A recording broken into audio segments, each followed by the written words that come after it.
দেখো, এই ফ্রি ফায়ারটা সামান্য একটা গেম হলেও এটা যে অনেক মানুষের জীবন পরিবর্তন করে দিয়েছে, আবার অনেক মানুষের জীবন যে ধ্বংস করে দিয়েছে, এটা আমাদের সকলেরই জানা।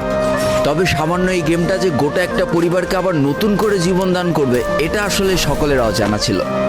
হ্যাঁ বন্ধুরা, আজকের গল্পটি এমনই একটা পরিবারকে নিয়ে যারা এই ফ্রি ফায়ার গেমটাকে একেবারেই সহ্য করতে পারতো না, বরং তাদের সন্তান যখন এই গেমটা খেলতো তারা আরও উল্টো বকাবকি করতো।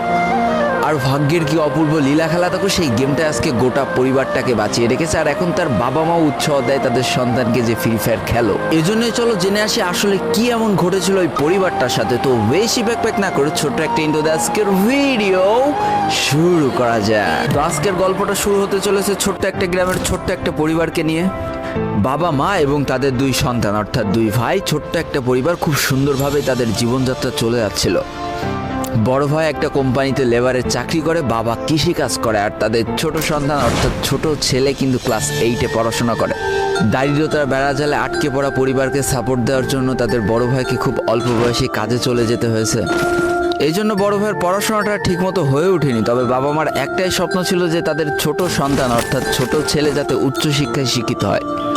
এই জন্য বাবা কৃষিকাজ করলেও সারাদিন মাঠে তুমুল কষ্ট করে এসে বাসায় যখন এসে দেখতো তাদের ছোট সন্তান পড়াশোনা করতেছে, সমস্ত কষ্ট এক চান্সে দূর হয়ে যেত।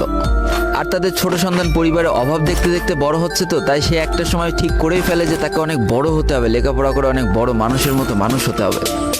আর ঠিক এমনটাই হতে থাকে। তাদের ছোট ছেলে খুব ভালো রেজাল্টও করতে থাকে, প্রত্যেক ক্লাসে টপ হতেও থাকে। তবে তার একটা বদ অভ্যাস ছিল, সেটা হচ্ছে ফ্রি ফায়ার গেম খেলা। করোনা চলার সময় যখন তার স্কুল বন্ধ হয়ে যায়, তখন তার বাবা এবং বড় ভাইয়ের জমানো কিছু টাকা দিয়ে তাকে একটা ফোন কিনে দেওয়া হয় অনলাইনে ক্লাস করার জন্য। তার ফোনটা ছিল 3 GB র্যামের একটা ফোন। তবে এইখান থেকেই তার ফ্রি ফায়ার গেমের সাথে পরিচয় হওয়া। সারাদিন পড়াশোনার ফাঁকে সময় পেলেই সে ফ্রি ফায়ার গেম নিয়ে বসে পড়তো। আগে যেমন বাইরে